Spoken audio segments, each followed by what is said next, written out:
I'm just a bill, yes, I'm only a bill, and I'm sitting here on Capitol Hill. Well, it's a long, long journey to the capital city. It's a long, long wait while I'm sitting in committee, but I know I'll be along.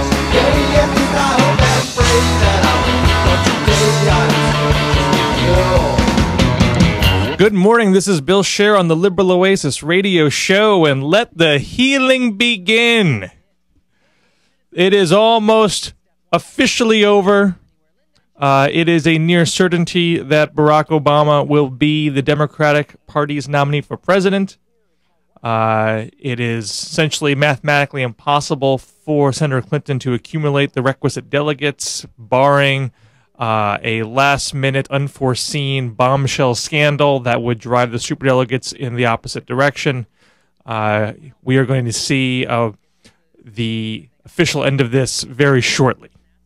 I expect Clinton will play it out for a few more weeks. The last primary is only 3 weeks away, and as her own party campaign chairman has said, we're going to have a nominee by mid-June. So there you have it. Granted, Senator Clinton is not necessarily going away all that quietly, making the argument that she has the support of hardworking Americans, white Americans, quote-unquote. And that's not all that helpful to the healing process. But it is not, I think, going to be all that damaging in the long run.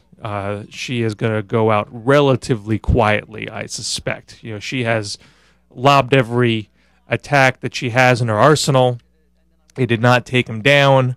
There's not all that much fresh to offer, and the superdelegates don't really seem to be listening at this point. So we are really at the pivot point where the question is, how is the general election campaign of Senator Barack Obama versus Senator John McCain, how is that going to look like?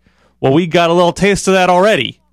Barack Obama was on CNN on Thursday, and Wolf Blitzer asked him about John McCain's attempt to associate Obama with Hamas, claiming that Barack Obama's foreign policy is generating kind words from Hamas, and therefore Barack Obama's foreign policy should be rejected.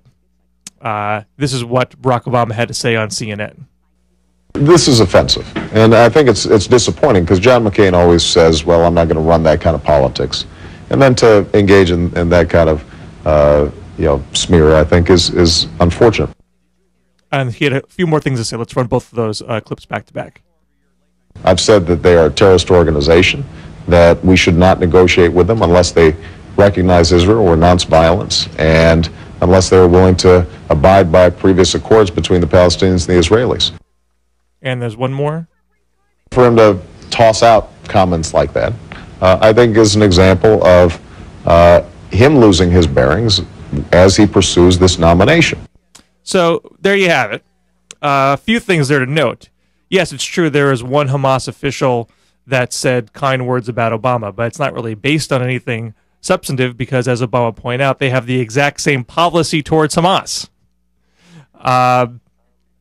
And as McCain's own campaign chair said in March, during the Reverend Wright business, said that John McCain does not believe that when someone endorses you or befriends you, that you are subscribing to their beliefs or are accountable to their beliefs. They are embracing your beliefs.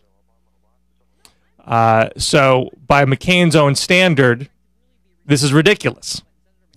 However, consistency on the part of the McCain campaign is very hard to find. So after he says this, the McCain campaign literally freaks out. His campaign aide, Mark Salter, releases a statement that says, let's be clear about the nature of Senator Obama's attack today. He used the words losing his bearings intentionally, a not particularly clever way of raising John McCain's age as an issue. This is typical of the Obama style of campaigning. We have all become familiar with Senator Obama's new brand of politics. First, you demand civility from your opponent. Then you attack him, distort his record, and send out surrogates to question his integrity. It's called hypocrisy, and it's the oldest kind of politics there is. Project much, Mr. Salter? I mean, this is totally ridiculous here. And And this is what McCain has been doing all along in the past month. I'm not going to bring up Reverend Wright. Well, he wasn't my pastor for 20 years. John Hagee wasn't. And I mentioned Bill Ayers yesterday. I think I did. And the McCain campaign has to recognize that this has just been tried. And it failed to deny Barack Obama the Democratic Party nomination. It has failed to take away Obama's lead in the polls versus McCain. There's been no considerable shift there. But they keep going. Mark Salter not only starts lashing out at Obama, starts lashing out at the press. Quote, Senator Obama has good reason to think this plan will succeed, as serious journalists have written of the need to detox to cure swooning over Senator Obama. And others have admitted to losing their objectivity while with them on the campaign trail. You know, there's a saying, don't get into a fight with someone who's got ink by the barrel.